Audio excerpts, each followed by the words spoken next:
Magandang umaga, Pilipinas. Narito ang latest sa lagay ng ating panahon.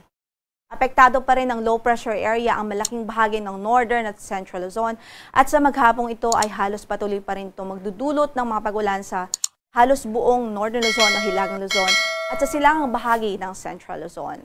Base sa pinakahuling datos, huling nakita itong LPA sa layong 200 kilometers, silangan-hilagang-silangan ng Kasiguran, Aurora o kaya na may sa layong 235 kilometers, silangan naman ng Etiaga, Isabela.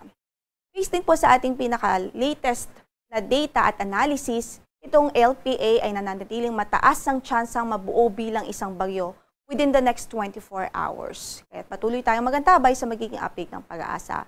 Bukod dyan, dahil sa close proximity nitong LPA o dahil malapit nga po ito sa ating landmass, kapag nabuo po ito bilang isang bagyo o tropical depression, ay agad-agad tayong magtataas ng tropical cyclone wind signal sa silangang bahagi ng Northern at Central Luzon. Kaya't mag-antabay po tayo sa magiging update ng Pag-asa mula dito sa weather forecasting section ng Pag-asa.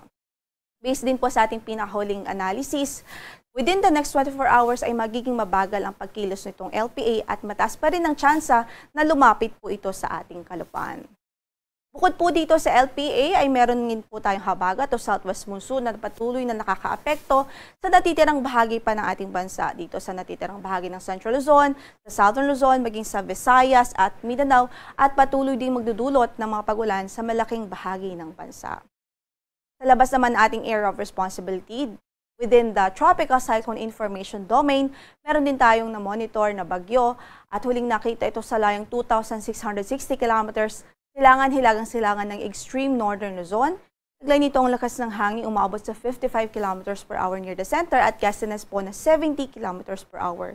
Kumikilos ito pahilaga-hilagang kanluran sa bilis na 15 km per hour. At nakikita din natin, based po sa ating mga analysis at based sa latest data, papalayo naman po ito at wala po ito magiging anumang epekto sa noong bahagi ng ating landmass. Samantala, bisitahin naman natin ang climatological record ng mga tracks ng bagyo na pumapasok sa ating area of responsibility tuwing buwan ng Hulyo. At makikita nga po natin na ang ilang bagyo ay nag-cross sa ating landmass, nag-cross sa ating kalupaan, habang ilan naman ay dito generally sa extreme northern Luzon at ang iba naman ay nagre-recurve o towards northwestward and then eventually ay nag-northeastward. At makikita nga po natin dahil po sa current na position nitong LPA at maging dahil sa forecast po natin mataas ang tsansa na maging track nito ay either lumapit sa ating area of responsibility o lumapit sa ating kalupaan o kaya naman ay lumapit doon sa ilang bahagi ng extreme northern Luzon. Samantala, in effect pa rin ho ngayon ang ating weather advisory sa ilang mga lalawigan sa northern Luzon. Ibig sabihin po niyan, ito yung mga lugar na pwedeng makaranas ng 50 to 100 millimeters na rainfall o mga pagulan within the next 24 hours. Ito po ang mga lalawigan ng Apayao, Cagayan, Kalinga at Isabela. At patuloy natin pinag-iingat ang ating mga kababayan doon sa mga posibilidad ng mga pagbaha at pagguho ng lupa. Ang mga pagulan pong ito ay dulot nga po ng low pressure area na nasa silang bahagi ng Northern Luzon. Samantala, bukas, posible pa rin ng 50 to 100 millimeters of rainfall sa Ilocos Norte, Apayao, maging sa Cagayan Province. Habang by Friday or July 4, inaasahan din po natin ang 50 to 100 millimeters of rainfall dito po sa Ilocos Norte, Apayao, Cagayan, maging sa Batanes Province. Again, pinag-iingat natin ang ating mga kababayan doon sa mga posibilidad o threat ng mga pagbaha at pagguho ng lupa. Samantala, para sa forecast natin sa araw na ito, dahil nga po sa LPA, mataas pa rin po ang tsansa ng mga pag-ulan o halos maghapon yung mga pag-ulan sa buong Northern Luzon, sa Ilocos Region, Cordillera Administrative Region at maging sa Cagayan Valley Region. At dito po sa Aurora at Nueva Ecija, dulot ng low pressure area. Samantala sa natitirang bahagi ng Luzon, maulap din ang papawurin at may mga pag-ulan pa rin tayong inaasahan, including dito sa Metro Manila, dahil sa epekto naman ng habagat o southwest monsoon. Sa Metro Manila, from 25 to 31 degrees Celsius ang inaasahang magiging agwat ng temperatura sa araw na ito. Sa Baguio naman ay 16 to 23 degrees Celsius, 25 to 32 sa Lawag, 25 to 31 naman sa Tuguegarao City. Sa Legazpi City, 25 to 31 degrees Celsius, habang sa Tagaytay ay 23 to 30 degrees Celsius.